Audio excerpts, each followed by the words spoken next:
Bienvenida,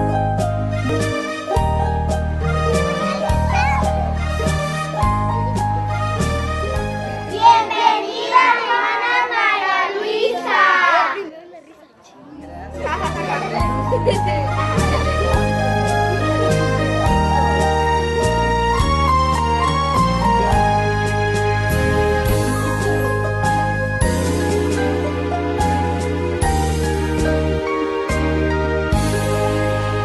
Irmãos, boa tarde. Deus abençoe. A glória e o louvor sejam para o Deus dos céus. Se cumpriu o dia, irmãos. Estamos felizes, não é assim? Cheios de gozo. Bom, irmãos, que alegria ter aqui hoje a nossa irmã Maria Luísa e a todos os irmãos que a acompanham e aos irmãos de cada igreja, como os irmãos pastores. A honra e a glória seja por isso ao Deus dos céus. Cada vez que chegamos ao estudo bíblico, este poder vem sobre nós, este alimento que precisamos e essa luz que é necessária para não nos perder, porque através dos ensinamentos que Deus nos dá, através da sua filha, nossa irmã Maria Luísa, encontramos este regozijo e este refresco. Que lindo, irmãos, dizer que a temos aqui ao vivo. A temos aqui para desfrutar de tudo e muito atentos ao que a irmã nos ensinará. Bem-vinda, irmã Maria Luísa. Um aplauso para a irmã, irmãos.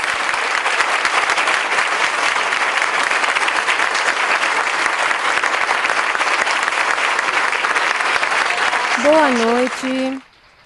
Deus os abençoe. Meus queridos irmãos e irmãs, aqui de Guadalajara, no México. Saudamos também com muito carinho a todos os irmãos, a todas as pessoas que nos verão nesse vídeo, pessoas de muitas nações. Portanto, uma saudação para todos vocês, que Deus a todos nos vê, e Deus vê e conhece a intenção do coração de cada um, e assim mesmo Deus atuará e procederá em nós, e nos abençoará a todos. Portanto, a todos vocês, um aplauso de Guadalajara, México.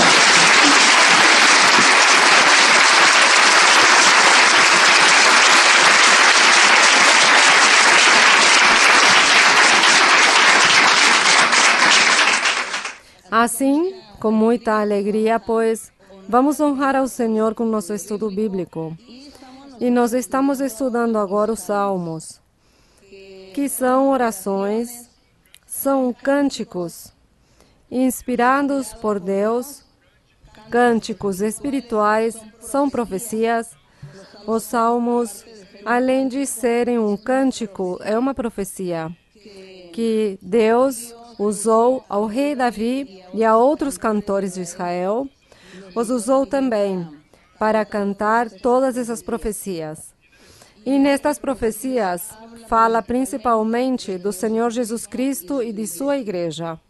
Então, quando vamos agora sim meditar no Salmo número 5, e estaremos vendo e aprendendo de que forma, em que momento fala o Senhor Jesus, em que momento fala da sua igreja, ou fala ao Pai.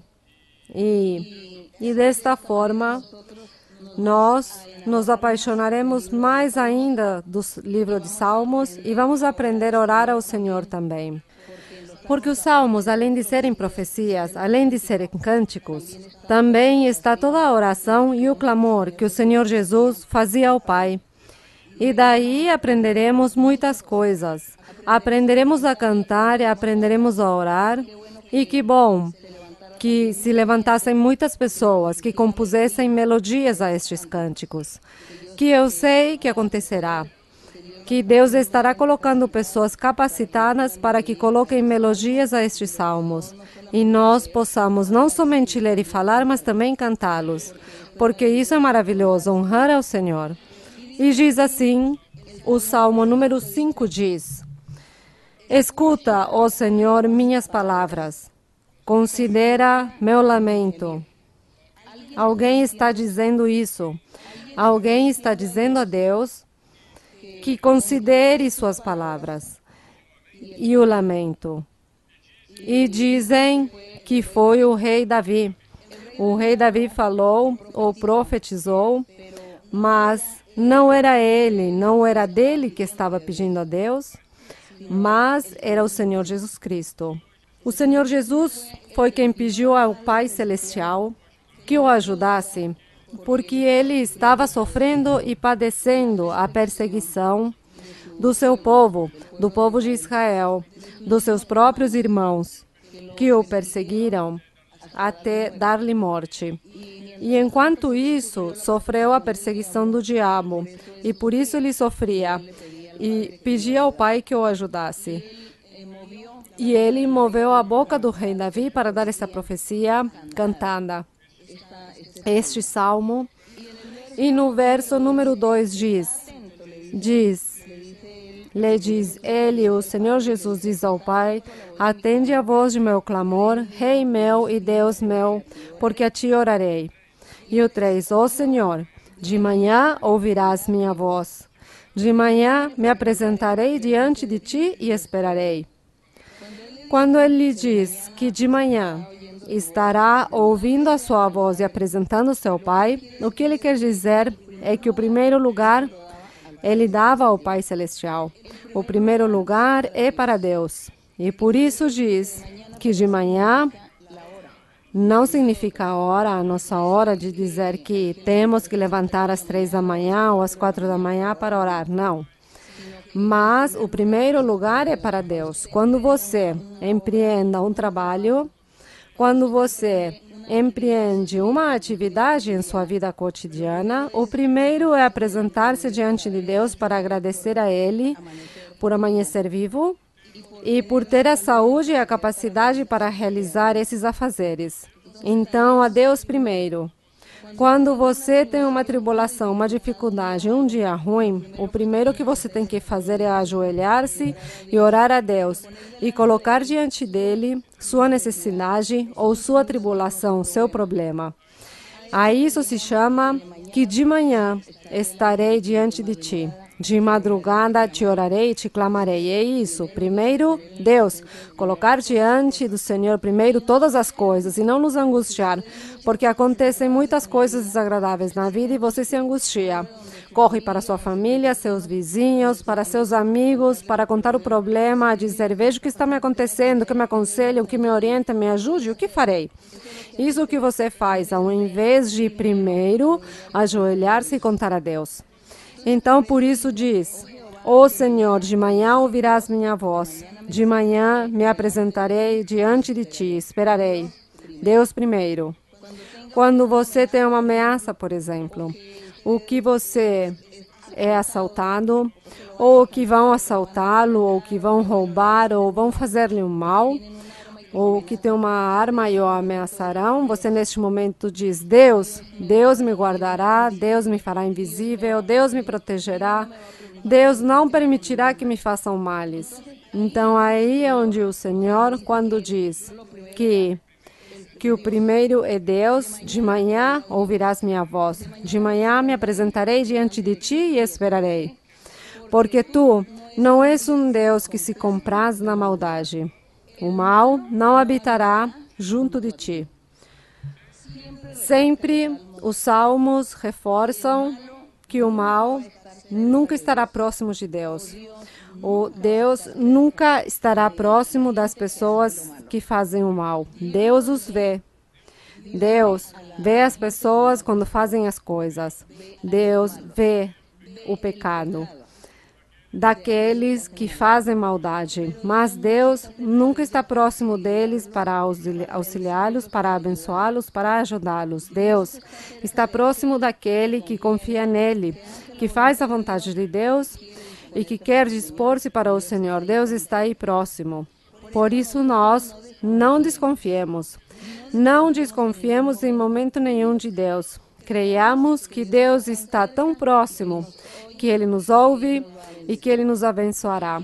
E diz aqui no verso 5, os insensatos não estarão diante de teus olhos. Está dizendo, Pai, aborreces a todos os que praticam iniquidade. Leiam o número 6.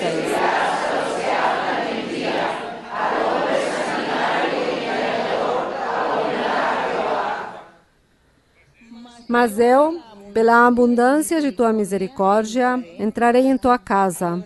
Em teu santo templo me postrarei, cheio de teu temor. Sigam.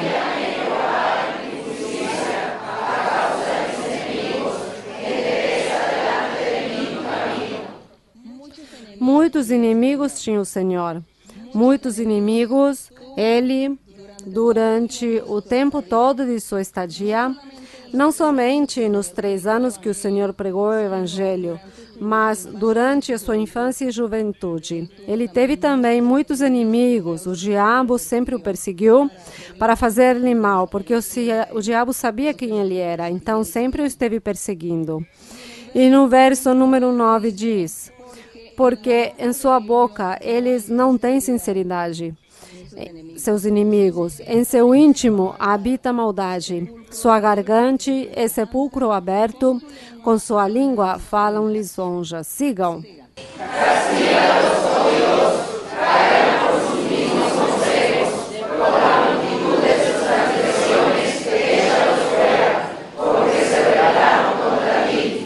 E aqui nós vemos perfeitamente, quando o Senhor Jesus Cristo estava pregando o Evangelho, como se levantaram os fariseus, os saduceus, que eram seitas dos judeus, e os fariseus eram os que ensinavam, eram os mestres da lei de Moisés, os que diziam que ensinavam a palavra de Deus, os que diziam que sabiam muito e que conheciam muito do caminho de Deus. Eles foram os inimigos, os principais inimigos do Senhor Jesus.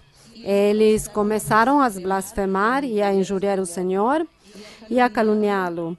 E a blasfêmia que cometeram contra Deus. Por isso, o Senhor Jesus dizia que todo pecado do homem seria perdoado, menos a blasfêmia contra o Espírito Santo.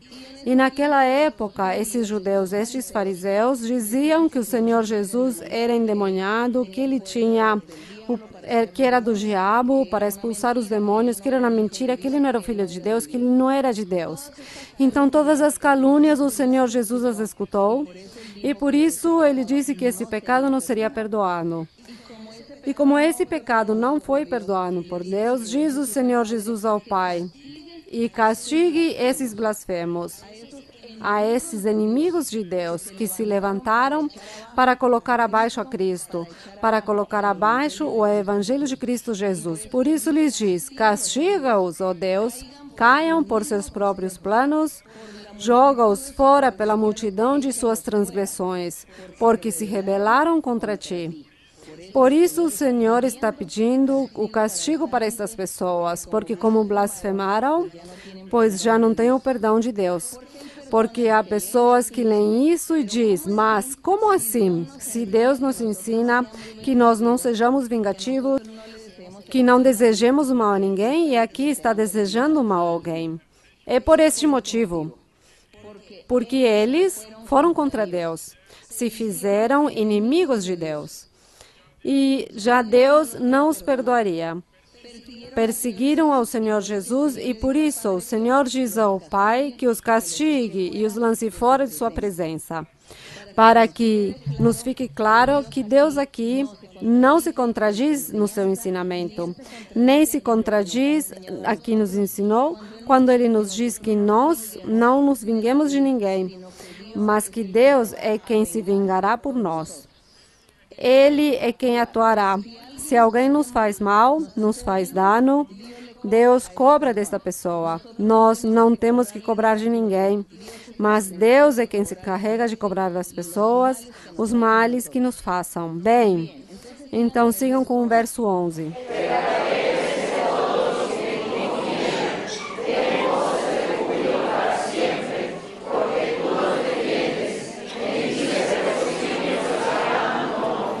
Então, já aqui o Senhor, como no verso diz que os castigue, que lance fora aos que caluniaram e perseguiram ao Senhor, aos inimigos de Deus.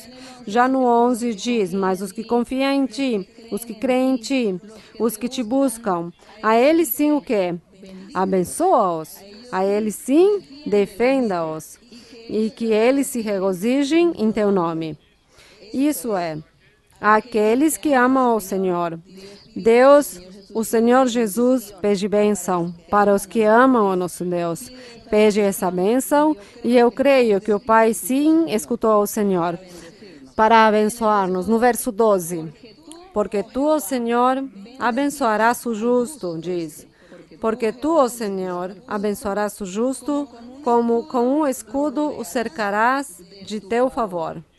Então diz que Deus será um escudo ao redor de nós, aqueles que amamos a Deus e que nos esforçamos por fazer sua vontade, porque o Senhor se agrade de nossos feitos, das nossas ações, e que Deus nos ajude para seguir adiante, aqui interpretando estes salmos tão maravilhosos, e que depois da interpretação destes salmos nós vamos aproximar-nos mais do Senhor e vamos aprender a orar, porque vejam que estes salmos são cânticos, são orações, são profecias. Como não vamos aprender nós a nos expressar diante de nosso Deus em nossas orações? Se vamos estar memorizando e levando estes salmos ao profundo de nosso coração. Bem, na meditação do Senhor. Bom, irmãos, então vamos ouvir agora sim algumas perguntas de vocês, dos estudos bíblicos que vocês veem, dos que vocês leram na Bíblia, dos que as pessoas lhes perguntam, do que vocês mesmos se perguntam, do que vocês dizem, não entendo isso, isso me confunde. Bem, aqui estamos para analisar e com isso também agradamos ao nosso Deus, porque estamos falando deste Ser Supremo que nos governa, do Criador do Universo, do dono de nossas vidas, do nosso Criador. Bem, vamos iniciar. Boa noite, irmã. Encontrei em muitos lugares onde o Senhor Jesus Cristo, quando admoestava o povo, dizia, por exemplo, em Marcos 18, que ele dizia que era melhor que se fosse pecar com uma mão, cortasse a outra, e que não fosse parar no fogo eterno. Em muitos lugares da Bíblia fala deste fogo eterno, e tenho perguntas a respeito. A primeira é, em si, o que é esse castigo? Como é esse castigo? Já que quando partamos desta terra, já não teremos um corpo físico. E o que é este tormento? Porque muitas pessoas creem que quando morramos o tormento será estar distante de Deus. Mas muitas pessoas estão distantes de Deus. Muitas pessoas, inclusive, aqui dizem que o inferno é a terra. Mas o Senhor está dizendo que não, que haverá um tormento depois para aqueles que não o buscam, para aqueles que não o amam, não o seguem. O que é este tormento? Sim, então a irmã pergunta que qual é o tormento? Se supõe que é a nossa carne, o nosso corpo, a nossa matéria que sofre, a que sente dor. Será que sim, vocês o creem? Será que nossa alma, nossa consciência, nosso espírito, será que não sente a dor, além do físico? Porque há muitas pessoas que adoecem de depressões. Isso é uma enfermidade psíquica, não física. E adoecem de uma depressão e pessoas até morrem disso. Porque é algo espiritual. É a alma, é o espírito, é a pessoa, não a parte física que adoeceu, mas psíquico. E às vezes é maior a dor da parte psíquica que a própria dor física, porque a parte física toma-se um remédio, uma injeção ou o que seja e tira a dor. Mas a parte espiritual, quem tira essa dor? Quando alguém diz que eu tenho uma dor no meu coração, me dói a alma, sinto tristeza, sinto amargura, nada me fará, não há nenhum medicamento para esse tipo de tristeza ou de dor. Então, sim, se isso é assim, que nós experimentamos isso, com mais razão aqui quando diz que quando já a pessoa morre, seu corpo, pois digamos físico, morre, mas diz que sua personalidade, sua consciência, a alma, o espírito, continua vivendo. Diz que isso continua normal, comum, normal. E aí, então, é onde diz que haverá um tormento. Isso se sentirá esse tormento, assim como quando nós estamos tristes por algo que acontece, por um ser querido que morre, por exemplo. Então, vem a pessoa, a tristeza e a dor. Mas não é físico. Vocês percebem que não é nada físico. E você está triste porque morreu o seu ser querido. E você chora e sofre, e não há medicamentos, nem ninguém o consolará. Porque é uma dor profunda no seu ser. E você nem compreende e diz: no meu ser há uma dor profunda por esta perda. Isso é o que sentiremos lá no mais além. Isso. Ou vamos sentir alegria e felicidade e paz com Deus, ou vamos sentir o tormento de chamas eternas, fogo eterno, que também estará queimando nossas consciências, o espírito ou este ser do profundo. É isso. O mesmo que nós sentimos aqui e que não temos explicação e não há medicamentos, pois isso é o que nós viveremos lá na eternidade depois da morte. No livro dos profetas diz que quando a pessoa morre, diz, o verme nunca morre. Quando fala que o verme nunca morre, está falando de sua consciência, de sua personalidade, que isso nunca morre. Morre, digamos, a carne física, morre, se corrompe, se destrói, vira pó, o que seja, mas a própria personalidade, o próprio ser continua vivendo. E assim, quando o rico e Lázaro, ele estava aí neste lugar de tormento, diz que é um lugar onde havia muito fogo. Por isso Deus fez o fogo físico. E quando nós nos queimamos ou nos aproximamos das chamas de fogo, nos dói. Assim também Deus diz que lá, isso é fogo também, talvez não físico, mas sim espiritual, e que queima da mesma forma que o físico aqui, e que se sente e se sofre. E este rico, Lázaro, ele sentiu o tormento dessas chamas. E por isso ele diz Abraão, que por que não manda Lázaro para que leve água a ele para refrescar-se? Veja que até esta consciência ele tinha e sabia que a água era para refrescar. É porque aí não se perde a noção das coisas. Aí é continuar vivendo sem este corpo físico, mas se continua vivendo de forma normal.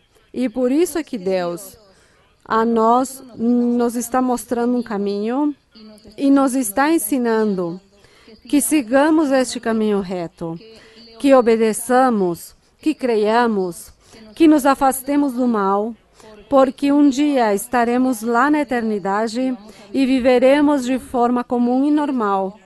E Ele quer que não padeçamos, que não soframos, que não vivamos nos tormentos que causam o pecado e a desobediência a Deus.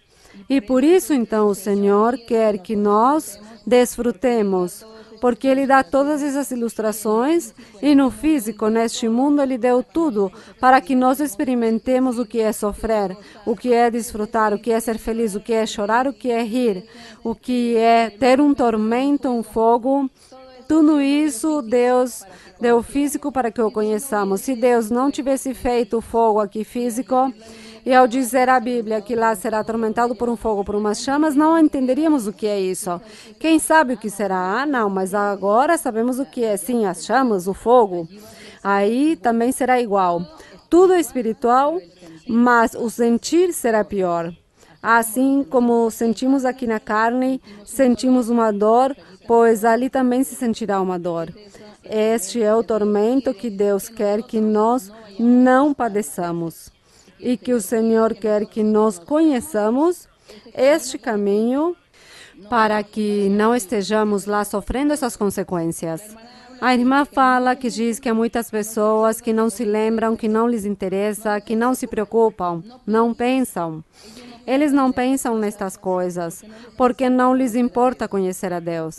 Mas Deus sim está interessado em que as pessoas conheçam o seu caminho. Deus quer que as pessoas conheçam sua palavra, sua doutrina, e por isso Deus a nós nos enviou, nos colocou para que nós sejamos porta-voz a todas essas pessoas. pessoas. Então, nós, ao invés de observar, é o melhor falar. Todas as vezes que tenhamos a oportunidade de falar com as pessoas e dizer-lhes que eu estou indo a um lugar onde há felicidade, onde há alegria, onde Deus faz milagres. Desta forma, é como podemos evangelizar. Você não diga que estou na igreja verdadeira e você está na falsa. Não diga isso. É que eu estou andando pelo caminho da verdade e eu irei com Deus e você vai para o inferno, para o tormento. Não diga isso às pessoas. Você diga, veja, estou indo a um lugar onde me sinto tão feliz porque Deus se manifesta e Deus faz milagres e curas e vão muitas pessoas doentes e Deus as cura e lhes dá paz e alegria. Isso, você diz isso aos seus vizinhos, amizades, parentes, os mais próximos, ou companheiros de trabalhos de estudo, e você lhes diz assim. Então, eles vão ficando aí com a intriga, com a curiosidade, dizendo, bem, o que será que essa pessoa diz? Que bonito, que é felicidade, que é alegria, que Deus faz muitos milagres. Bem, tenho meu familiar doente, vou lá ver se Deus cura meu familiar. Então, as pessoas, por algum pretexto, vêm à igreja, mas nós temos que abrir a boca e falar a eles. Essa é a forma de evangelizar. Lhes parece difícil evangelizar? Não é difícil. Porque você não tem que ficar falando de Bíblia, de doutrinas, de nem teologia, nem doutrinas, mas dizer, não, é que a igreja onde eu vou faz milagres. E lá se sente uma paz, uma felicidade, é o que eu sinto. O convido ou a convido. Que difícil é evangelizar, não? Não, não é difícil. Então, falar. Não sejamos tímidos ou egoístas, ou não tenhamos vergonha de falar de Deus. Não tenhamos vergonha de falar de Deus. Bem, sim, irmã, siga adiante. A segunda parte da pergunta está aqui. Sabemos que o Senhor fala por simbolismos. Com que finalidade que o Senhor fala do fogo? Já que temos muitos exemplos. Quando Moisés encontrou o arbusto com fogo, quando o Senhor Jesus Cristo ia se batizar, seria com batismo de fogo. Inclusive em Apocalipse fala do lago de fogo. Bom, é por isso, porque que são os dois caminhos, o caminho da felicidade, o caminho de estar com Deus, o caminho de viver com Deus aí na eternidade e o outro caminho do fogo, o do fogo eterno, que é isso. Por isso que a Bíblia diz que Deus é amor, mas também é fogo consumidor. Estes são os dois caminhos. Deus é amor para os que confiam nele, para os humildes e simples que aceitam a palavra de Deus. Mas Deus é fogo consumidor ao incrédulo, ao pecador, àquele que se faz inimigo de Deus. Então Deus se transforma em fogo para ele. E quando essa pessoa morre, então o fogo irá. Então é por isso que o Senhor fala tanto do fogo. E quando a Bíblia menciona tanto fogo, as pessoas não podem se aproximar porque sentem que se estão queimando, que podem se queimar. Bem, os dois caminhos os está mostrando o Senhor. Bem, seguimos, sim. A outra pergunta. Vemos que no tempo do profeta Elias havia muitos falsos profetas, inclusive nas mãos do Elias morreram 450 falsos profetas. A nós nos parece isso um castigo um pouco duro, mas é o que requeria a lei na antiguidade. Minha pergunta é, nestes dias, às vezes escutamos, sobre profecias da carne, e minha pergunta é, ainda não tenho o privilégio de servir ao Senhor, mas isso me dá respeito, temor de saber que o Senhor na antiguidade castigava com morte por ser falso profeta. Minha pergunta é, ao melhor nessa época, qual seria a admoestação? Ou será que as pessoas que profetizam não percebem que estão profetizando na carne? Ou sim percebem? Como evitá-lo? Eu sei que andando em retidão o Senhor respaldará. Eu vejo muitos irmãos e muitas irmãs que servem ao Senhor com dom da profecia e as profecias se cumprem muito em breve. E aconteceu a mim que me deram muitas profecias, mas também me aconteceu que me dessem profecias na carne. Então, para nós, quando chegamos a servir ao Senhor, como nos cuidamos disso? Ou há algo que não posso me cuidar porque estou pensando que simplesmente o Senhor talvez me use e eu não perceba, mas talvez sim me castigará depois. Há uma admoestação para as pessoas que servem ao Senhor que não ficam em dia com o Senhor ou não? Bem, é muito complexa essa situação. Na antiguidade, houve falsos profetas e o apóstolo o apóstolo Pedro disse, assim como na antiguidade houve falsos profetas, diz, agora também se levantarão os mesmos falsos mestres, falsos pregadores, muitos falsos se levantarão para distorcer o caminho da retidão do evangelho perfeito. E diz que também acontecerá igual. E é que também acontecerá ou acontece é porque o diabo, pois, está aí trabalhando, fazendo males. Está aí o diabo incitando as pessoas para que as pessoas pequem, para que as pessoas sejam desobedientes, para que as pessoas vivam atadas. Então o diabo trabalha muito também. Essa luta que nós temos com o inimigo é normal também, porque o apóstolo Paulo, por revelação de Deus lhe revelou que nós diariamente, constantemente, estamos lutando contra essas forças do mal. E diz que essa luta que nós temos já não é com seres humanos, como na antiguidade, que o povo de Israel lutava contra outras nações por adquirir terras, ou por ter poder, ou porque queriam governar uma nação. E havia guerras e as pessoas lutavam contra outras. Já no Evangelho do Senhor Jesus diz que já essas guerras não haverá, mas é uma guerra espiritual. E a guerra é com o nosso inimigo que está aí sempre tentando influenciar cada homem, cada mulher, para que este homem e esta mulher não façam a vontade de Deus, para que eles não possam se submeter ao Senhor e que pequem. E quando essa pessoa se deixa dominar, porque o diabo lhe colocou armadilhas, tentações em sua carne, lhe colocou debilidades e a pessoa se deixa levar e dominar de todas essas debilidades e essas armadilhas e tentações que o diabo coloca em muitas formas em seu diário viver.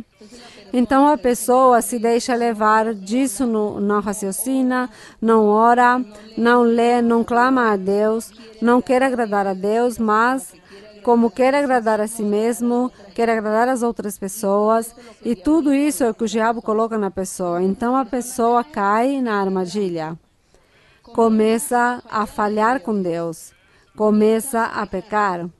Portanto, Deus o que faz? Afastar-se dessa pessoa. Se afasta.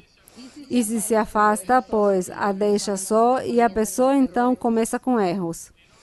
E nós, pois sim, dentro da igreja, da congregação, sempre estamos vigiando que as pessoas que recebem os dons espirituais dizem receber os dons espirituais. Estivemos vigiando e ensinamos aos pastores, aos pregadores, vigiar as pessoas.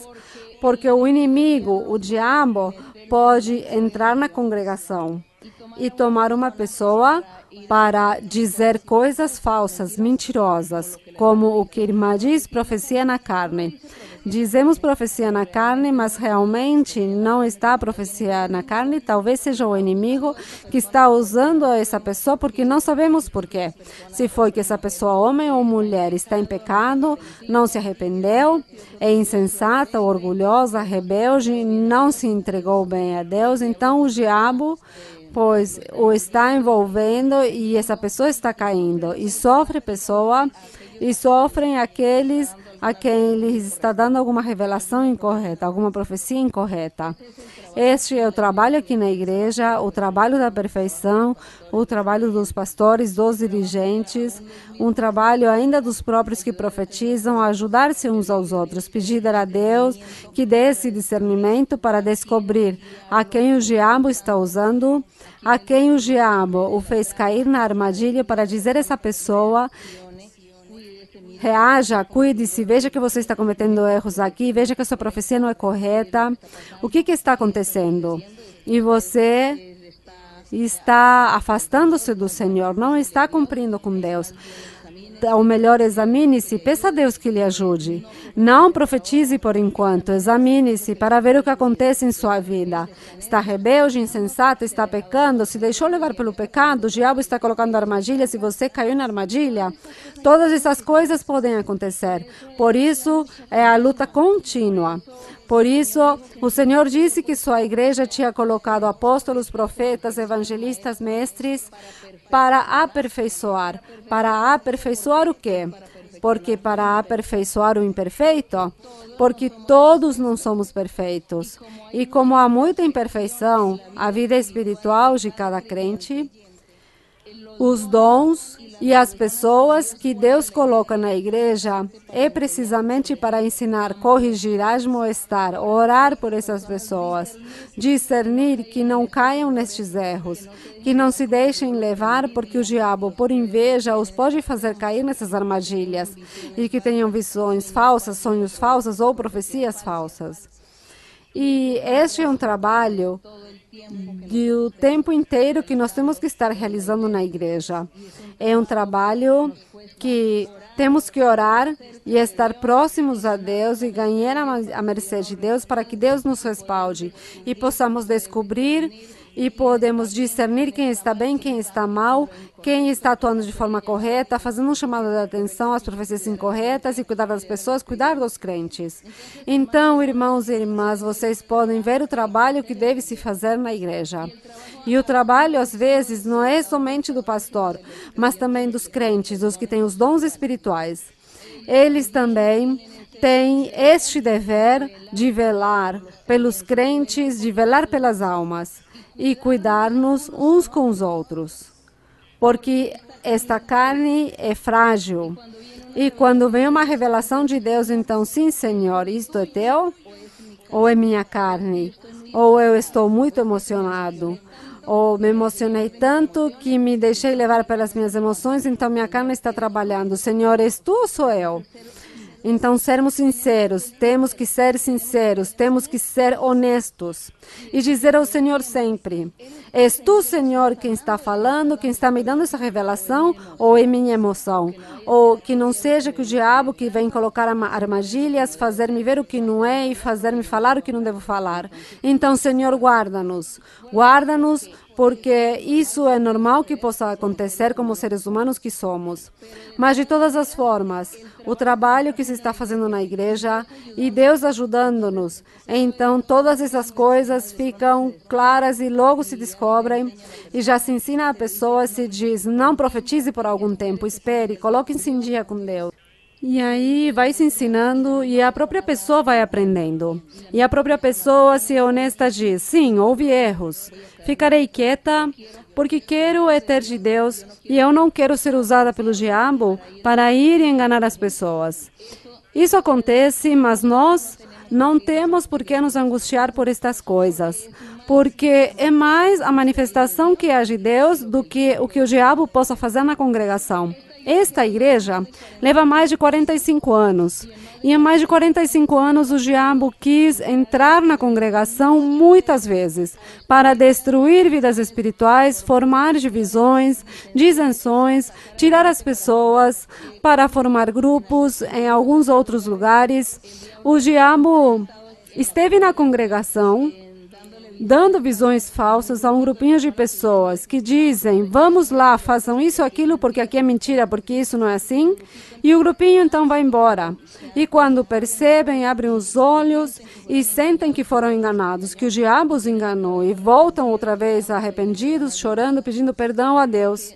Porque perceberam que o diabo os tinha enganado. A doutrina é muito importante.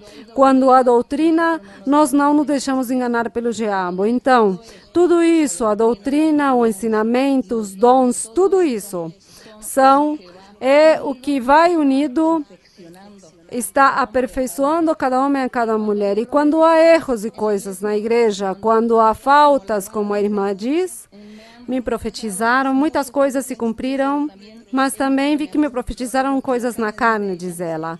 Bom, com certeza não eram na carne, mas de repente o diabo, aí por invejoso, metido aí para transtornar com a fé e a crença das pessoas, mas então a irmã está firme, está aí de pé no Senhor, está aprendendo, como todos temos que aprender. Todos temos que aprender dos erros. Dos erros aprendemos. E nós sempre seguimos o melhor caminho. E sempre tomados da mão do Senhor. Ele nos guardará. Ele não permitirá que o diabo venha nos destruir. Eu lhes conto, irmãos, que muitas denominações que dizem ser cristãos, se levantaram muitos homens e mulheres, falando em línguas e profetizando, e vendo visões e tendo sonhos. E se levantaram essas pessoas com estes dons espirituais, mas o pastor, o que estava aqui dirigindo, como ele era incapaz de dar o ensinamento ou de resolver esses assuntos espirituais que as pessoas estavam vivendo, como ele não compreendia, porque ele não falava em línguas, nem tinha profecia, nem visões, mas havia alguns crentes que sim tinham recebido isso. E eles diziam, então o que é? O pastor sabe o que fazia? Você fique calada. Você nunca mais volte a falar em línguas. Se você volta a falar em línguas, não o deixe entrar mais na igreja. Porque isso é do diabo. Todo mundo dizia, isso é do diabo. Você que está profetizando, não, isso é do diabo. Mas sabe por quê, irmãos? Porque ele, como dirigente, não tinha doutrina, nem a capacidade suficiente para dirigir esta parte espiritual. Então, a ele lhe ficava muito difícil e optava por proibir as pessoas e tê-los como loucos, endemoniados. Assim os tinha. Então, as pessoas se assustavam e diziam, não, estão dizendo que eu sou um louco, endemoniado, mas eu tive sonhos, eu tive profecia, mas Deus me deu uma revelação e eles não podiam falar. E por isso todas essas denominações não desfrutam da presença do Espírito Santo, porque eles não são capazes de dirigir, porque essa é uma questão de Deus. É Deus quem dá a capacidade à pessoa e lhes dá o respaldo e a autoridade para que as pessoas possam guiar e orientar e ensinar sobre estes assuntos espirituais que são tão complexos e tão difíceis, irmãos, porque é muito difícil. Para que possamos discernir os de Deus e do diabo, isso é difícil. Isso é uma tarefa que somente Deus dá a uma pessoa, porque Deus a dá, não porque o ser humano por si saiba fazer essas coisas. Então, por isso, nas igrejas evangélicas, hoje em dia, eles estão admirados conosco. E nos admiram e dizem que somos um fenômeno, porque veem que Deus se manifesta nesse lugar. E eles dizem, como são capazes vocês de levar essas coisas espirituais? Porque isso do espiritual é difícil, é muito difícil, mas é que tudo é dado por Deus. A capacidade humana, o saber humano, não é capaz de fazer isso. Somente Deus que respalda e somente Deus que dá o discernimento e a capacidade de conhecer o diabo no momento preciso. Obrigada.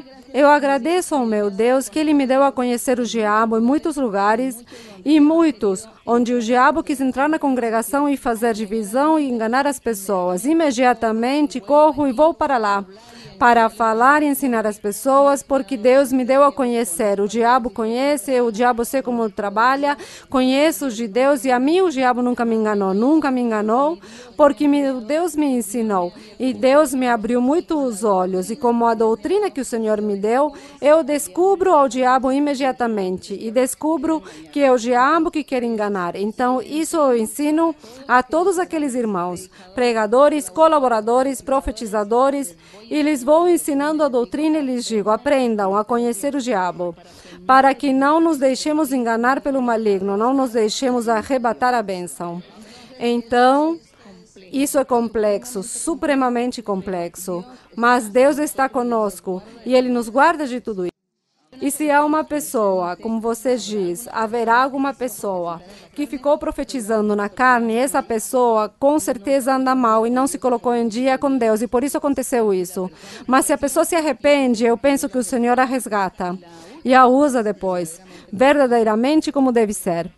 E a própria pessoa, quando percebe que cai no erro, então a própria pessoa muda e se arrepende em tempo. Espero que ninguém se confunda. Bem, seguimos. Sim, irmã?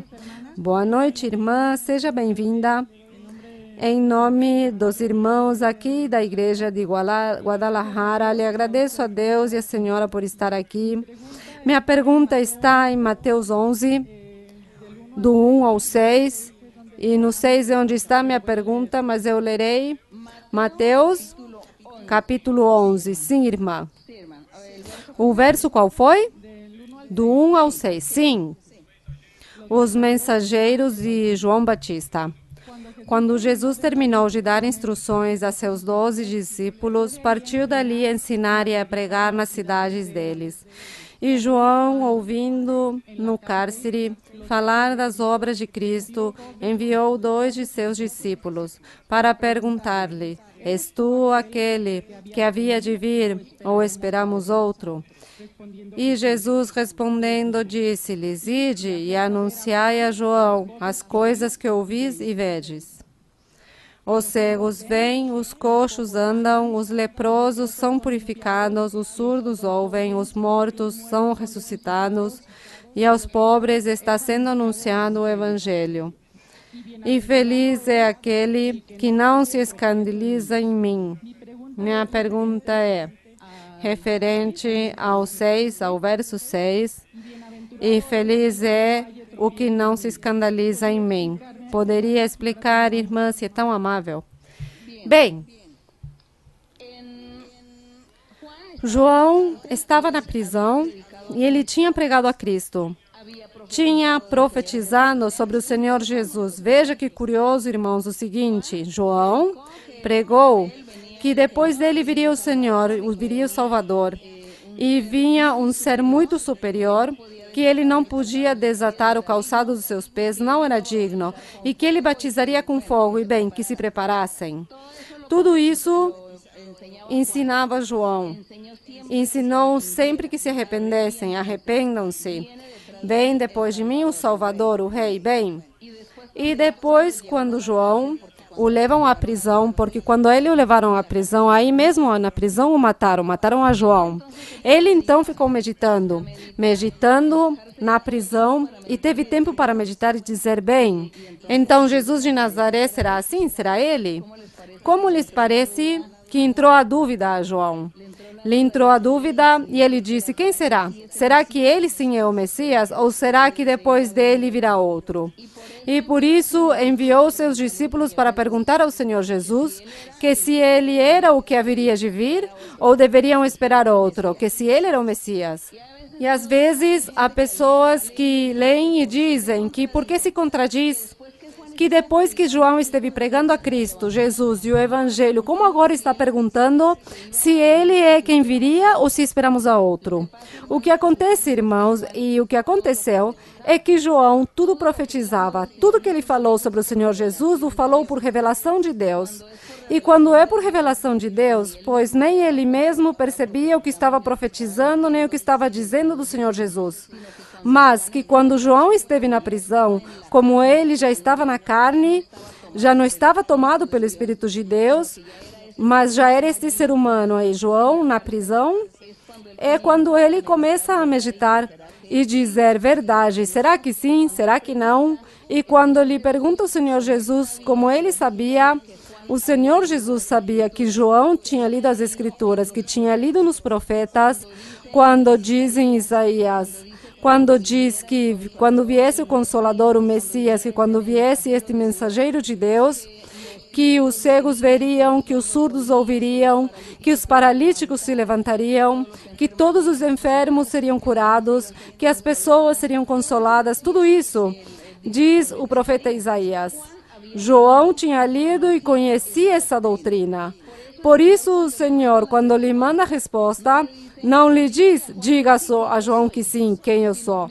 Mas vejam como diz, diga a João, os cegos vêm, os coxos andam, os leprosos são purificados, os surdos ouvem, os mortos são ressuscitados e os pobres lhe está sendo anunciado o Evangelho. Diz, diga isso a João. João compreenderia essa mensagem, porque tinha lido em Isaías que o mensageiro faria todos estes milagres. Para um bom entendedor, não sei se aqui dizem isso, a um bom entendedor, suficiente com essas palavras. O Senhor não diz sim, diga a João que eu sou Jesus, o Salvador do mundo, não. Lhe disse, com Bíblia, com pura doutrina, com o que ele leu lá em Isaías é suficiente. E João compreendeu que sim, era ele o que havia de vir, e assim bem. A ele lhe tiraram a vida, mas ele morreu com Deus. E morreu para Deus, e ele vive para Deus. E no verso 6, diz o Senhor, aos discípulos: diga a João que feliz, bem-aventurado é aquele que não tropece em sua vida espiritual por crer em mim. Porque como havia muitas pessoas incrédulas, e aos incrédulos, como aconteceu com os fariseus tropeçaram com Cristo Jesus. Ou o Senhor Jesus foi pedra de tropeço para os fariseus, porque eles não quiseram crer no Senhor. E os fariseus eram os que pregavam a lei de Moisés. Por isso o Senhor diz: diga a João que bem-aventurado o homem ou a mulher que crê em mim e que não tropeçarão em sua vida espiritual por crer em mim, porque estão crendo na verdade. Isso era bem. Seguimos adiante. Irmã, muito boa noite. É uma alegria tê-la por aqui. Tenho uma pergunta, se a senhora me permite. Sim, irmão. Está em Isaías, capítulo 66, do versículo 6 ao 9. Isaías 66, do verso 6 ao 9. Pode ler, irmão. Diz assim: voz de tumulto vem da cidade, voz do templo, a voz do Senhor que dá pago a seus inimigos. Antes que estivesse de parto, deu à luz, antes que lhe viessem as dores, deu à luz um filho varão. Quem ouviu coisa semelhante? Quem viu tal coisa? Acaso se dá à luz um país em um dia? Nascerá uma nação de uma vez? Pois enquanto Sião esteve de parto, deu à luz os seus filhos. Eu que faço dar à luz, não farei nascer, diz o Senhor. Eu que faço engendrar, impedirei o nascimento, diz teu Deus. Irmã, eu gostaria que nos aprofundasse um pouco sobre estes versos e é um prazer tê-la novamente aqui, irmã. Estes versos está falando da Igreja do Senhor Jesus Cristo. Fala da Igreja do Senhor. E leremos novamente, vamos ler novamente no verso 6. Que foi onde o irmão leu, que diz: voz de tumulto vem da cidade, voz do templo, a voz do Senhor, que dá pago aos seus inimigos que eram os próprios israelitas, os próprios judeus, que não creram no Senhor. E diz: quem ouviu coisa semelhante? Quem viu tal coisa? Acaso se dá luz um país em um dia? Nascerá uma nação de uma vez? Pois enquanto Sião, que é a igreja do Senhor, esteve de parto, deu à luz seus filhos. E os filhos de Sião, ou os filhos da igreja, pois, são os crentes em Cristo Jesus. E diz que Sião deu à luz filhos, que são os crentes em Cristo. E diz no verso 9, diz Deus: eu que faço dar à luz, não farei nascer. Quer dizer que se o Senhor é quem faz que as pessoas, as mulheres, fiquem grávidas, e que tenham filhos, que Deus também igualmente faz que sua igreja tenha muitos crentes. E diz que se há uma igreja, terá muitos filhos, teve filhos e continuará tendo muitos filhos esta igreja, e são os crentes. Por isso diz que quando nós cremos no Senhor pela primeira vez, diz que nascemos novamente, diz a Bíblia. Nascemos novamente porque temos uma vida já com Deus. Então, nascemos espiritualmente, novamente. É o que está dizendo aqui, que Deus faz nascer uma nação, porque Ele tem poder para fazer com que nasçam. Então diz: eu que faço dar à luz, não farei nascer. Eu que faço engendrar, impedirei o nascimento, diz teu Deus. Alegrai-vos com Jerusalém, que é a igreja, e regozijai-vos com ela, todos os que amais a igreja de Cristo. Enchei-vos com ela de gozo, todos os que fazei luto por ela.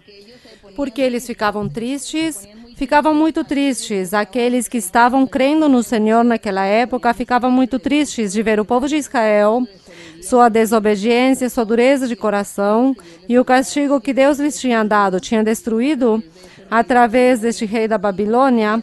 Então eles viviam muito tristes, estes remanescentes escolhidos de Deus, que tudo tinha se acabado, que tudo terminou. Então o Senhor dizia: não terminou, não acabou, não se preocupem.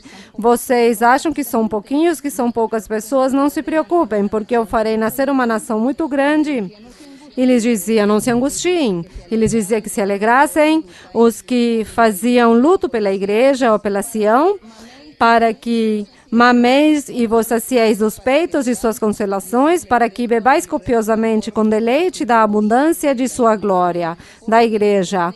Porque o Senhor Jesus foi quem edificou sua igreja, a instituiu.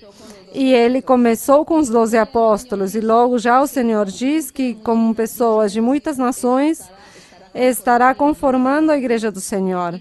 E por isso, aí se cumpre, onde Deus dizia que, se acaso ele não tivesse poder para engendrar, para fazer que nascesse uma nação, estava falando no sentido espiritual, no sentido figurado. Diz que a nação é a igreja de Cristo e que nós nascemos novamente quando cremos no Senhor. Ou temos nascido no Senhor quando cremos no Senhor. E as pessoas que virão e crerão nele, pois nascem de novo, mas já com uma vida espiritual. Já não tem que voltar novamente a nascer fisicamente, mas é no espiritual. É aqui o que estava falando o Senhor sobre esta prosperidade da igreja do Senhor Jesus Cristo. Que não se angustiassem aqueles que viam a destruição do povo de Israel, porque Deus estaria levantando sua igreja e assim o cumpriu com o Senhor Jesus quando ele veio pregar. Seguimos adiante. Boa tarde, irmã. Tenho 2 perguntas e quero ler em Mateus capítulo 8, verso 14. Mateus 8, 14. Sim. Pode ler. Mateus 8, 14. Diz: havendo entrado Jesus na casa de Pedro, viu a sogra deste prostrada na cama com febre. Ele a tomou pela mão e a febre a deixou. Ela se levantou e o serviu. Nesta passagem bíblica, fala a respeito da febre e diz: Jesus tocou a sogra de Pedro e a febre a deixou. Isso quer dizer que era um espírito que o possuía? Sim, um espírito de febre. Então, durante esta época, quando faz frio, muitas pessoas adoecem, pois esse tipo de enfermidade, resfriados, bem, há febres físicas do corpo, como os resfriados, pela temperatura, mas também há espíritos de enfermidade. E aí é onde nós não sabemos se a pessoa tem um espírito de enfermidade ou uma enfermidade física. Oramos de todas as formas a Deus e pedimos a Deus e Deus faz o milagre. Seja um espírito ou seja algo físico, Deus faz o milagre, liberta e cura. Bem, seguimos. Sim, irmão. Bem-vinda, irmã, Igreja de Guadalajara. Amamos no Senhor. Minha pergunta está no capítulo 2 de Romanos 1 ao 5. Romanos 2, do verso 1 ao 5. Sim, irmão, pode ler. Por isso, ó homem, tu és indesculpável quando julgas quem quer que seja, pois no que julgas ao outro, a ti mesmo te condenas, porque tu que julgas, praticas o mesmo. Mas sabemos que o juízo de Deus contra os que praticam tais coisas é segundo a verdade. E tu, ó homem, que julgas aos que tais coisas fazem e fazes o mesmo, imaginas que escaparás do juízo de Deus? Ou menosprezas as riquezas de sua benignidade, paciência e longanimidade, ignorando que a benignidade de Deus te guia ao arrependimento.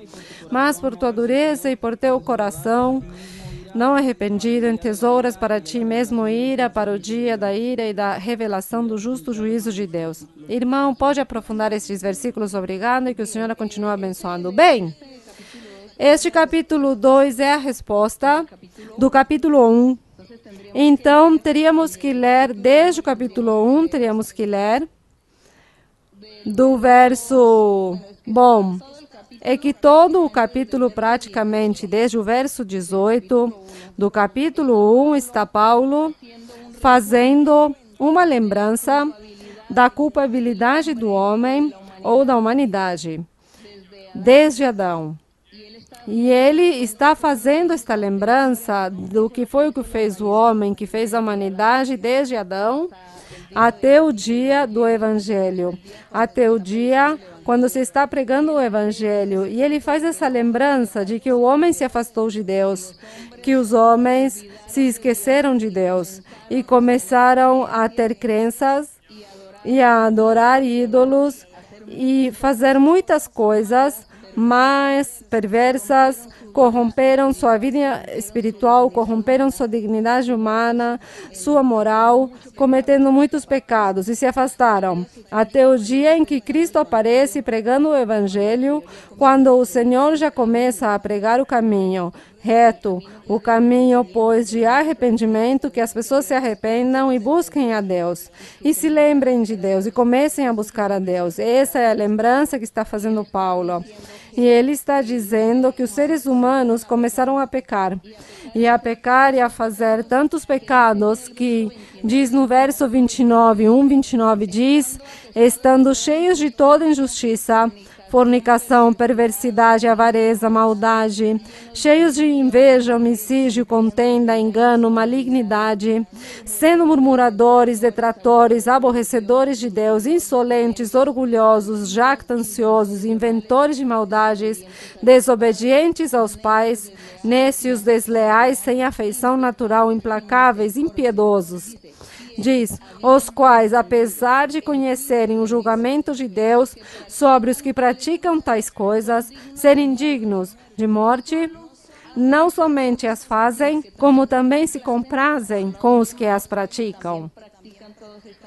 Os que praticam toda esta classe de pecados, diz no capítulo 2:1, lhe diz, por isso, portanto, és indesculpável, ó homem, quem quer que seja, diz, tu que julgas. Então diz que estavam julgando aos outros, julgando-os e condenando-os. Naquela época, na lei de Moisés, os julgavam e os condenavam. Que você foi pego durante um adultério. Então a lei de Moisés diz que os que estão em adultério devem ser apedrejadas. E por isso dizia o Senhor, deve-se apedrejar esta mulher, porque ela foi pega no momento preciso do adultério. E o Senhor Jesus, como sabia que todos estavam pecando, o Senhor lhes diz, bem, o que não tenha pecado, pois, lance a primeira pedra. Porque Moisés o diz que deve se apedrejar, mas o que não tenha pecado, faça-o. E como todos tinham pecado, diz que foram embora. Isso era o que estava acontecendo. Por isso Paulo lhes diz, por que julgas? Se tu estás pecando, estás julgando o outro e o estás condenando. E tu, por que não te arrependes do pecado que estás cometendo? Isso é o que diz no capítulo 2, no verso 1. Por isso, és indesculpável, ó homem, quem quer que seja que julgas, pois no que julgas ao outro, a ti mesmo te condenas, porque tu que julgas, praticas o mesmo. Então, este capítulo 2 é a resposta do que o homem fez, a maldade, todos vivendo em pecado, e em contrapartida, sim, quando havia uma pessoa que estava cometendo a falta, aí sim, a julgavam e a condenavam, mas eles não olhavam o que eles mesmos estavam fazendo. Paulo os estava ensinando que na lei de Moisés, dessa forma viviam as pessoas, julgando-se uns contra os outros, e todos viviam em pecado. Mas aqui, mais adiante, diz Paulo, creiam no Evangelho, creiam e verão como Deus os libertará, os perdoará os pecados, lhes tirará essa pendência pecaminosa e vocês viverão santamente. E aí sim, vocês poderão julgar uns aos outros, porque todos viverão em santidade. Porque o Evangelho, isso é o que oferece santidade, perfeição, felicidade e vida eterna. Isso é o que Paulo mais adiante ensina depois disso. Bem, seguimos adiante. Irmã, bem-vinda. Irmã Maria Luísa, obrigada pela sua visita. É um privilégio tê-la aqui nesta noite, porque Deus nos escutou em trazê-la novamente a Guadalajara. Irmã, se a senhora me permite, quero fazer uma pergunta pessoal. Sim, irmã? Irmã Maria Luísa,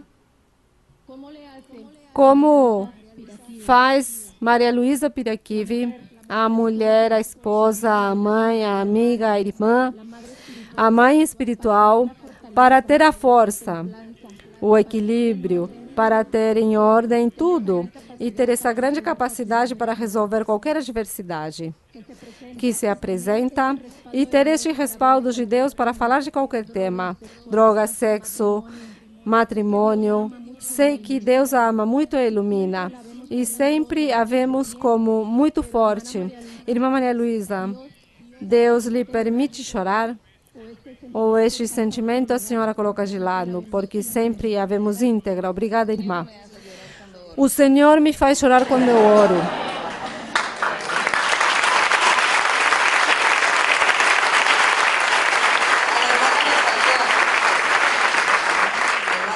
A irmã lhe faltou dizer a avó de 9 netos. Quando eu leio a Bíblia, portanto, eu leio para orar ao Senhor, e eu leio alguma passagem da Bíblia, e eu leio com todo o meu coração, então eu choro. Eu choro porque sinto emoção, choro de meditar no que eu leio. E falo ao Senhor, e vou falando ao Senhor sobre o que eu vou lendo, vou falando como se Ele estivesse aí, conversando comigo, falando comigo. Aí é quando eu choro.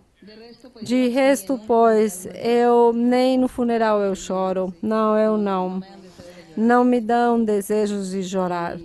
E é isso, Deus é quem verdadeiramente toca o nosso coração e nos quebranta. E eu vi muitos homens que vêm e pedem profecia, eles dão profecia e saem chorando. E os homens que são muito fortes, Deus os quebranta e Deus os faz chorar. E isso é bonito, que seja Deus e que não sejam os problemas da vida, nem as tribulações, nem o diabo, nem nada disso que nos faça sofrer e chorar. Não, nada, a oração. A oração, houve muitos problemas, muitas dificuldades nesses mais de 45 anos que a igreja leva. Houve muitas perseguições, ameaças de sequestro, ameaças de morte, ameaças de tantas coisas. Muita perseguição, muita calúnia. E isso nunca me fez chorar, nunca. Eu fiquei chorando por isso. Mas eu oro ao Senhor e lhe conto, veja, Senhor, o que está acontecendo, veja o que está se dando, não se preocupe, ele diz. Eu não vou permitir que façam isso, não vou permitir que façam aquilo, eu guardarei a todos, eu te guardarei, guardarei meus filhos, guardarei a igreja, não te preocupes por isso, me diz o Senhor. Então, por que eu vou chorar? Por que eu vou chorar se o Senhor me acaba de fazer uma promessa que não me preocupe por isso? Então, as pessoas que me rodeiam, lhes digo, não se preocupem, devemos orar. Deus diz que nada acontecerá, nada vai acontecer, não haverá nenhum perigo, nada dessas coisas. Em tudo, sempre, estou orando a Deus para tudo e Ele me fala. E como Deus me fala e me faz promessas, então não preciso chorar, pois isso que me faz forte, que o Senhor cumpre. O Senhor cumpre tudo o que eu lhe falo, o que eu lhe peço ao Senhor, que nos guarde e nos proteja, e dos males e de tudo que queiram fazer, digo ao Senhor, e o Senhor diz, não te preocupes que eu darei a vitória. Eu darei o triunfo, e assim é. O Senhor dá triunfo, dá a vitória e nos abençoa. Então, eu não tenho por que estar chorando, porque o diabo me ameaçou, ou porque o diabo vem me dizer coisas. Não, eu choro com o Senhor, sim, choro porque me quebranto quando eu leio a Bíblia, quando o Senhor me faz alguma promessa que eu sinto que não sou merecedora, eu digo, eu não sou merecedora, então choro de emoção. Eu choro porque Deus me emociona, o resto não choro por nada. Então eu agradeço a Deus e aos irmãos que estão próximos, eu lhes ensino a confiar em Deus. Aos pastores, aos pregadores, sempre lhes digo, confiem no Senhor e ensine ao crente que deve se confiar em Deus. E que no dia que haja uma tribulação, um problema, uma dificuldade, ajoelhe-se e clame a Deus e ore a Deus, que Deus escutará, que Deus escutará. E que você acostume-se a que Deus o ouça e que Deus o abençoe. Ao invés de correr ao vizinho para que me dê uma orientação e me aconselhe pelo que eu vou fazer, não, nada. Vizinho, não. O apoio do nosso Deus e pronto. No momento da dificuldade, eu não tenho ninguém a quem dizer, vem, ore por mim, profetiza para mim. Não, nem sequer isso. Orar e pedir a Deus, falar ao Senhor e Deus, sim, imediatamente nos dará a resposta. É isso. Temos que depender do Senhor. Bem, irmã, obrigada, irmã. Sim, boa noite, irmã Maria Luísa. Bem-vinda a Guadalajara. A Igreja de Guadalajara, estamos muito contentes de contar com sua presença e foram muitos anos esperando. É uma promessa, mais que o Senhor me cumpra estar diante da Senhora. Irmã Maria Luísa, tenho uma pergunta pessoal, se a senhora me permite. Eu, quando falo da igreja, eu digo, tenho minha igreja, é um lugar onde eu encontrei a verdadeira felicidade, onde o Senhor me falou e me consolou, e além disso mudou minha vida. Quando eu falo isso com as pessoas, as que eu convido, eu sei. Nunca digo que estou na igreja verdadeira por doutrina, digamos como por modéstia, para não ofender as pessoas, exatamente. Eu sei que estou na igreja verdadeira porque eu sinto, porque o Senhor me mostrou. Mas quando eu falo com essas pessoas e lhes digo que a minha igreja estão os dons, os quais estão na Bíblia, tal qual diz a Bíblia, as pessoas me dizem que na igreja também está isso, que na deles também tem profecia. Então, irmã, aí me surge uma dúvida, esses dons são respaldados? Não se preocupe, as pessoas dizem isso, mas isso são mentiras, porque os dons que eles falam são coisas que as pessoas, são títulos que dão às pessoas. Lhe dizem, eu te darei o título de apóstolo, a você eu darei o título de profeta, lhe darei o título de mestra. Mas isso realmente é mentira, porque isso não é dado por Deus, mas pelas próprias pessoas, os dirigentes da igreja. Então dão esses títulos para reter as pessoas. Portanto, isso é mentira. Isso dos dons espirituais é somente que nós aqui, os que estamos desfrutando dessas bênçãos, o digo, porque eu já estive percorrendo aí quase todo mundo e conheço muitas denominações, conheço muitos pastores, dirigentes, líderes religiosos que vieram à nossa igreja, que eu tive contato com eles e perguntam e que por quê e como é essa igreja, como se dirige, por quê? Impressionados, porque como eu vou governar uma quantidade tão grande de pastores e líderes, me dizem isso. E eles na sua igreja não têm isso, então me dizem, como fazemos para que nossa igreja nós também tenhamos o mesmo? Pois é fácil, sejam sinceros com Deus. Devemos ser sinceros com Deus e não ser ambiciosos, porque a ambição, o dinheiro é o que destrói tudo. Então, como eles não vivem senão pensando no dinheiro, pois Deus, como lhes dará o espiritual? Não lhes dá. Porque isso é questão de sinceridade, de buscar a Deus, sem ambição nem cobiça. Porque isso não deve existir. A ambição do dinheiro, nem a cobiça, nem a avareza, nem nenhuma dessas coisas, porque aí mesmo Deus tira o respaldo. E eu lhes ensino, e lhes digo, sejam sinceros, sejam honestos, busquem a Deus sem interesse material, sem pensar no dinheiro, busquem a Deus e verão que Deus lhes dará. É isso que eu lhes digo, porque há muitas pessoas que vêm perguntar e dizer que lhes dê a fórmula. E a fórmula é essa, sinceridade e retidão diante de Deus, para que Deus seja quem dirige a igreja. Portanto, você não se preocupe por isso, porque isso não é verdade. E você somente diga, eu sou muito feliz na minha igreja, o Senhor faz tantos milagres e pronto. E essas pessoas simplesmente têm como orgulho uma vaidade do seu lugar. É isso. Então não coloque atenção, nem lhes volte a mencionar o tema. O melhor é que evangelize outras pessoas por aí. Eles dizem, na minha igreja Deus faz milagres, na minha igreja Deus fala, faz feliz as pessoas.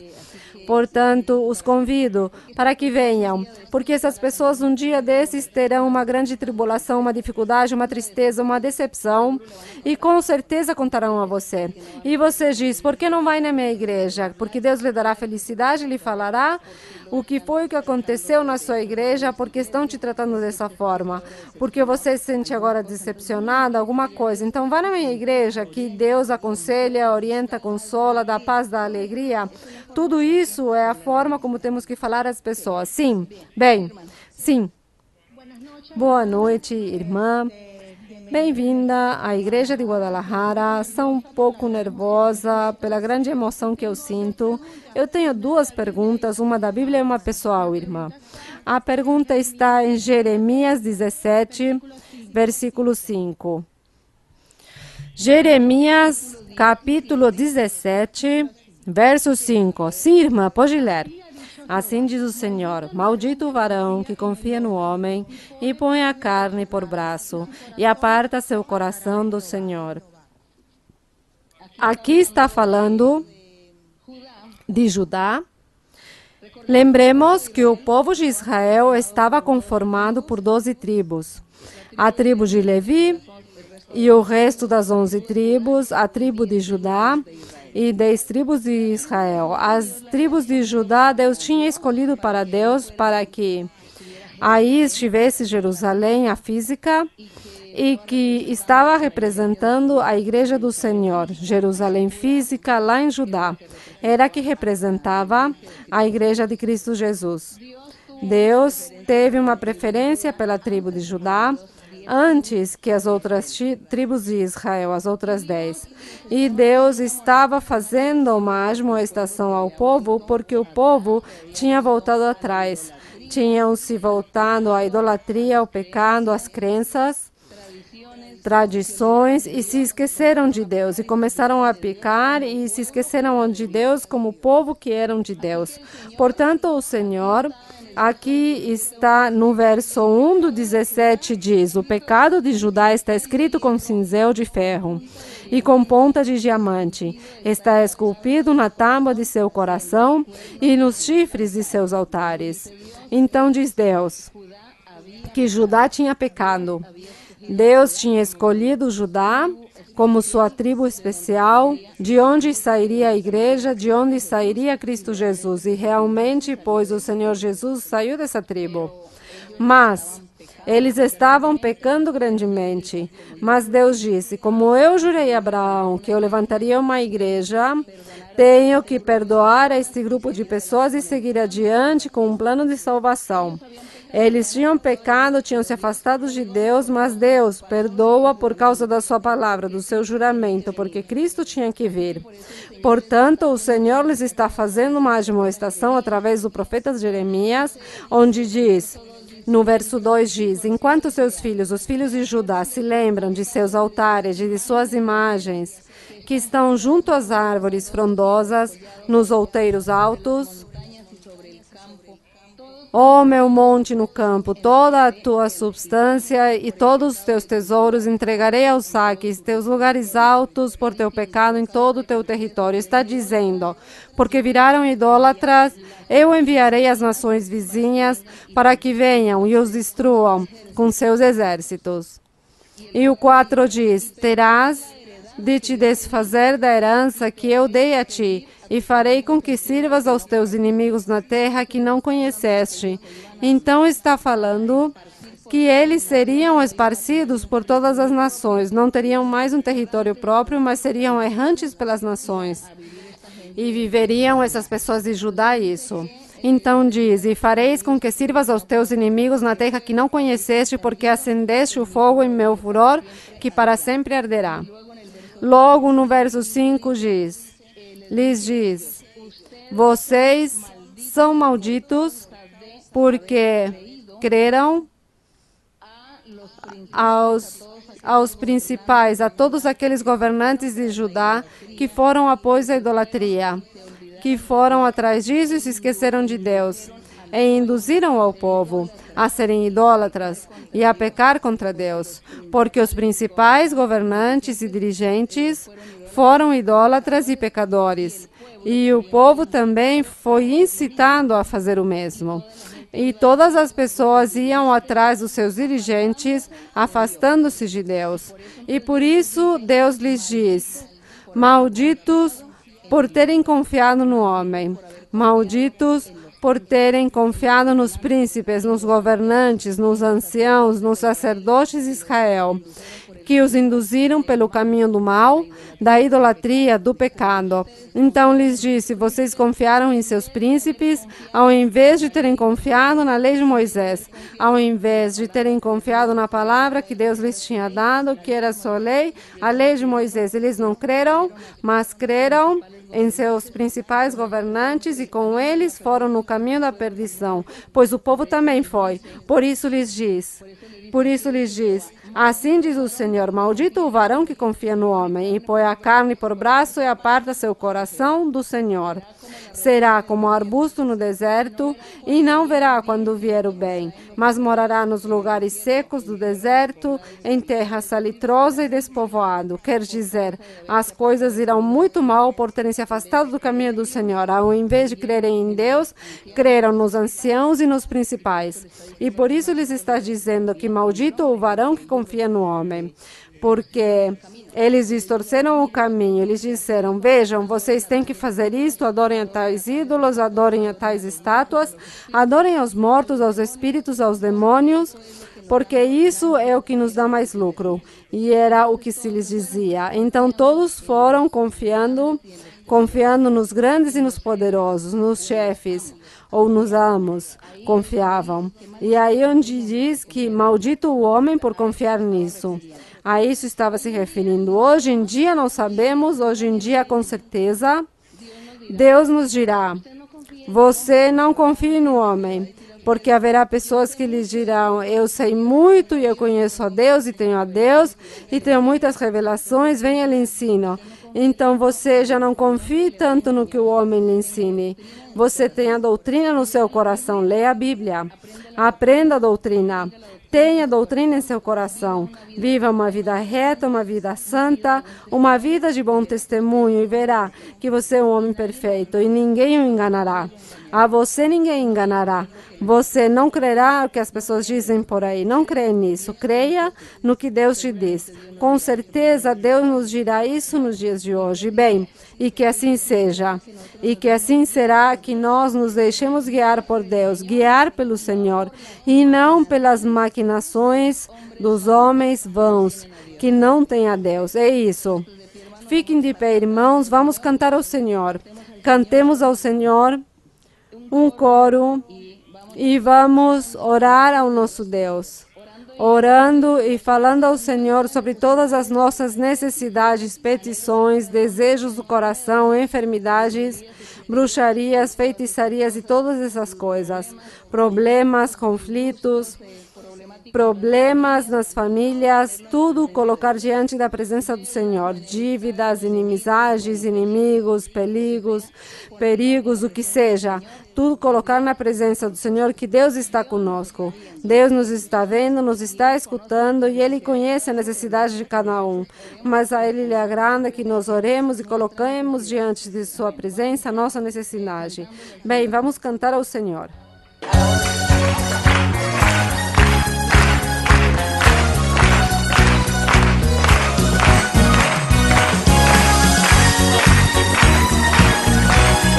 Cristo rompe las cadenas. Cristo rompe las cadenas. Cristo rompe las cadenas. Cristo rompe las cadenas.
Gloria al Señor, bendito Dios, bendito Señor, Dios Padre de nuestro Señor Jesucristo, Rey Santo, Rey Justo, Rey misericordioso y clemente.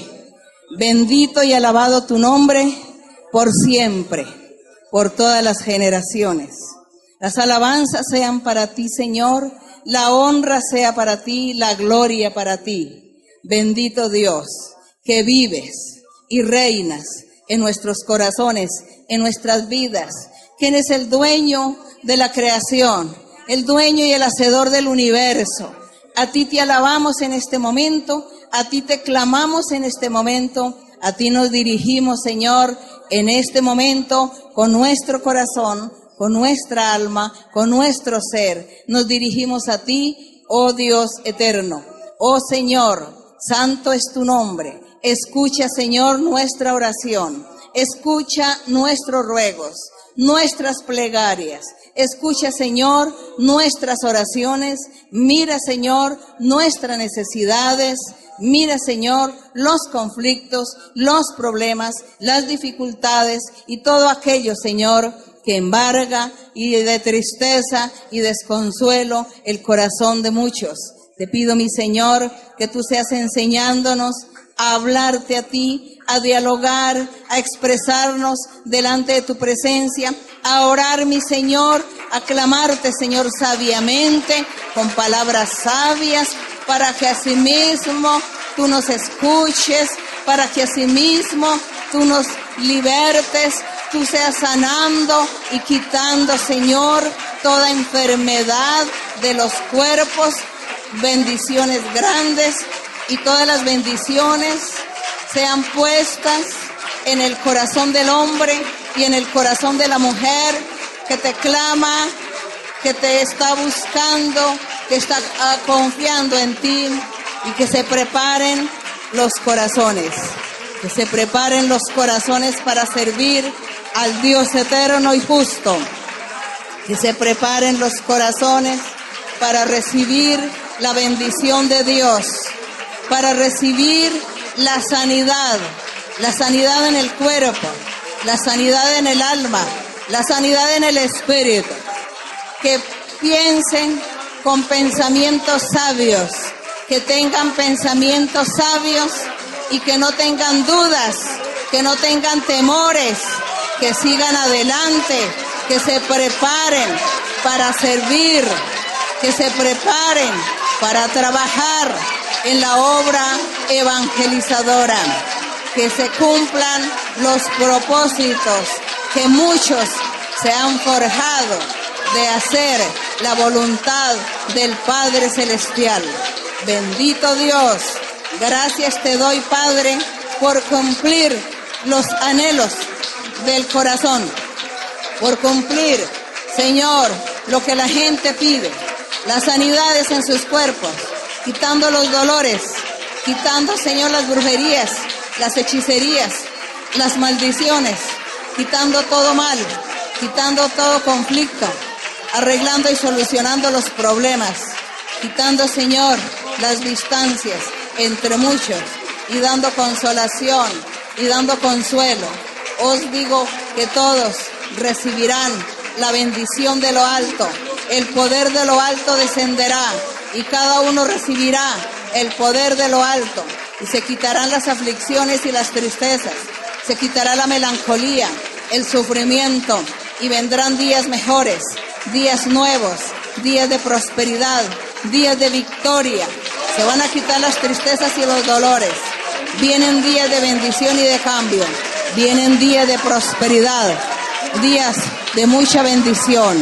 Y se quitan los sufrimientos y las enfermedades se van a desaparecer. Y vienen los días mejores. Viene la calma, viene la tranquilidad y la paz. A todos aquellos que sirven y siguen adelante, servir con alegría y seguir firmes en este camino de la fe. Bendiciones materiales estaré dando, bendiciones espirituales estaré otorgando a muchos. Vendrán muchos cambios, vendrá mucho progreso y mucha prosperidad. Se van a quitar las confusiones, se quitarán las confusiones y vendrá la alegría y la paz. El triunfo viene. Grandes bendiciones os he dado. Grandes bendiciones os daré. Gracias, Padre Santo. Gracias, mi Señor. Mira las peticiones y los anhelos del corazón. Gracias, Padre. Gracias te damos, Señor. Gracias por tu amor y por tu bendición. Gracias por tu misericordia, por tu palabra y por tus promesas gloriosas. Gracias, mi Padre, en el nombre glorioso de Jesucristo, tu Hijo amado. Gracias, Señor, por bendecir a tus hijos, por darles alegría, gozo, paz, felicidad. Gracias por darles la paz y la tranquilidad. Gracias por cortar enfermedades. Señor, no te olvides poner tu mano sanadora sobre los ojos y sanar los ojos. Sana, mi Señor. Sé tú sanando, Señor. Sé tú sanando, Señor, los ojos. Padre Santo, para ti no hay nada imposible. Para ti no hay nada imposible, mi Padre. Te lo pido en el nombre de Jesucristo, tu Hijo amado, mi Señor.